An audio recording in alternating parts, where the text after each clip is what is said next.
तमिलनाडु में परिसीमन को लेकर बड़ी बैठक हुई। इस बैठक में विपक्ष की ताकत भी दिखाई दी। तमिलनाडु के मुख्यमंत्री एम.के. स्टालिन के अध्यक्षता में परिसीमन को लेकर संयुक्त कार्रवाई समिति यानी JAC की ये पहली बैठक थी। अब अगली बैठक हैदराबाद में होगी। बैठक में स्टालिन ने कहा कि हम परिसीमन के खिलाफ नहीं है, हम निष्पक्ष परिसीमन के पक्ष में हैं।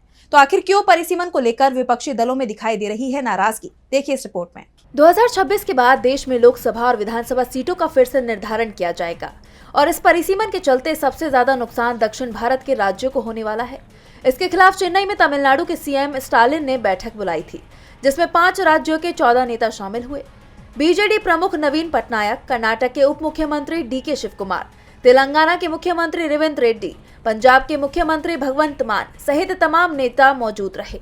इस दौरान स्टालिन के नेतृत्व में एक ज्वाइंट एक्शन कमेटी बनाई गई, जिसने परिसीमन पर प्रस्ताव पारित किया कि 1971 की जनगणना संख्या के आधार पर संसदीय निर्वाचन क्षेत्रों पर रोक को अगले 25 साल तक बढ़ाया जाए।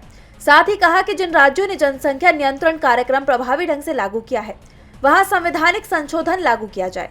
स्टालिन ने कहा कि हमें इस मामले में एकजुट होना पड़ेगा।